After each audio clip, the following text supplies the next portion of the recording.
Bahujan Samaj party के संस्थापक काशीराम की 92वीं जयंती पर उत्तर प्रदेश में अलग अलग जगह कार्यक्रमों का आयोजन किया गया। इस दौरान लखनऊ में पार्टी अध्यक्ष मायावती ने श्रद्धांजलि अर्पित करने के बाद विपक्ष पर जोरदार हमला बोला। उन्होंने बीजेपी पर निशाना साधते हुए कहा कि जनता अच्छे दिन के झूठे वादों में फंसकर परेशान है। तो वहीं कांग्रेस सांसद राहुल गांधी ने प्रधानमंत्री को पत्र लिखकर बड़ी मांग कर दी। तो क्या कुछ कहा मायावती ने और क्या है पूरी खबर, जानेंगे इस रिपोर्ट में। बहुजन समाज पार्टी की राष्ट्रीय अध्यक्ष मायावती ने पार्टी के संस्थापक कांशीराम जी की जयंती पर उन्हें श्रद्धांजलि दी। इस दौरान उन्होंने विपक्षी दलों खासकर सपा और भाजपा के खिलाफ आक्रामक रुख अपनाया। मायावती ने कहा कि आज जनता अच्छे दिन जैसे हसीन सपनों, हवाई बातों और लुभावनी घोषणाओं के चक्रव्यूह में फंसकर त्रस्त है। इसके साथ ही उन्होंने लोगों को इन पार्टियों के छलावा और दिखावा से सावधान रहने की सलाह दी।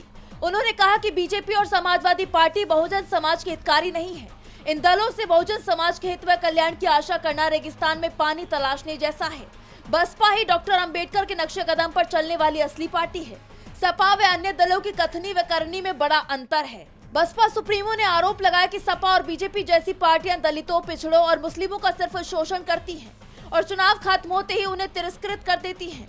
ये कोई आरोप नहीं बल्कि इन पार्टियों का इतिहास है। मायावती ने कहा कि सांसदीय और विधायकी आदि का लालच देकर बहुजन समाज के वोट की शक्ति को कमजोर करने वाले इन दलों के साथ अपने निजी लाभ और स्वार्थ के लिए पार्टी व मूवमेंट से दगा करने वालों से भी दूरी रखनी जरूरी है।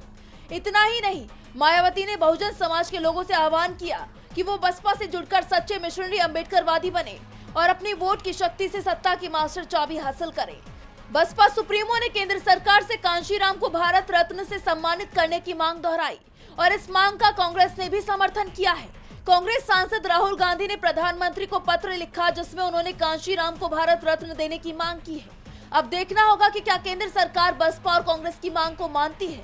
जैसा कि आप जानते हैं कि उत्तर प्रदेश में अगले साल यानी 2027 में विधानसभा चुनाव होने हैं और ऐसे में मायावती ने बीजेपी पर हमला बोलकर जनता को साधने की कोशिश की है, जिसके जरिए यूपी चुनाव में बसपा को फायदा हो सके।